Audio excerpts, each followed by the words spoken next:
అరే India democratic ఉన్న దేశమా లేదంటే డిక్టేటర్షిప్ ఉన్న దేశమా ఇది? ఇంత దారుణమా? धिक्कार सरकार।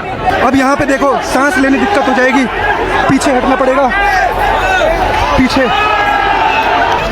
ये देखिए आंसू गैस का गोला, यहाँ पे हड़बड़ी मची हुई है। छात्र जो है सांस नहीं ले पा रहे हैं, भाग रहे सबके। देखिए मुंह पे मास्क, ये देखिए आंखों में आंसू आ रहे हैं। इस प्रकार का ट्रीटमेंट जो है भारत देश के अंदर, लोकतांत्रिक देश के अंदर अपने ही युवाओं के साथ किया जा रहा है। सांस लेना मुश्किल हो गया। ये देखिए बच्चों की हालत, बच्चों की आंखें लाल हो चुकी है। गजब ट्रीटमेंट दिया है भारत सरकार ने देश के बच्चों को। వీళ్ళేమన్నా దేశద్రోహులా లేదంటే ఏంది? ఆయన ధర్మేంద్ర ప్రధాన్ రిజగ్నేషనే కదా వీళ్ళు అడిగేది. ఇదంతా మేము చూస్తున్నాం, మోడీ గారు ఇదంతా చూస్తున్నాం, ఈ దేశ యువత ప్రతిదీ కూడా గమనిస్తున్నది. ఇంత దారుణమా? వీళ్ళేమన్నా పరాయి దేశ పోలా లేదంటే ఏంది టెర్రరిస్టులా? ఇంత దారుణంగా వీళ్ళపైన లాఠీ చార్జులు లేదంటే విపరీతమైన టీయర్ గ్యాస్ ప్రయోగాలు చేస్తున్నారు వీళ్ళపైన.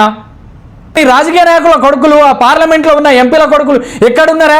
ఈ దేశంలో ఉండి వీళ్ళలాగా రోడ్లపైన ధర్నాలు చేస్తులా? ఎక్కడో ఫారెన్లు ఉన్నారు.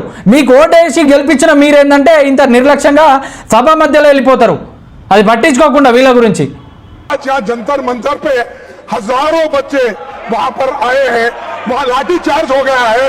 गवर्नमेंट मारने की कोशिश कर रही है, गवर्नमेंट दबाने की कोशिश कर रही है, गवर्नमेंट निकलने की कोशिश कर रही है। మీకు ఓట్లేసి గెలిపించిన వీళ్ళు ఏంటంటే రోడ్లపైన ధర్నాలు, లాఠీ చార్జీలు, దెబ్బలు తినుకుంటూ ఉంటారు. ఇదంతా మేము గమనిస్తున్నాం, ప్రతిదీ కూడా గమనిస్తున్నాం, ఈ దేశ యువత ప్రతిదీ కూడా. నెక్స్ట్ టైం ఏ రకంగా బీజేపీ అధికారంలోకి వస్తుందో చూద్దాం. అరే ఇంత దారుణమా? ప్రజాస్వామ్య దేశంలో ఇంత దారుణమా? గుండాయుధం తయారవుతున్నది రోజు రోజుకి.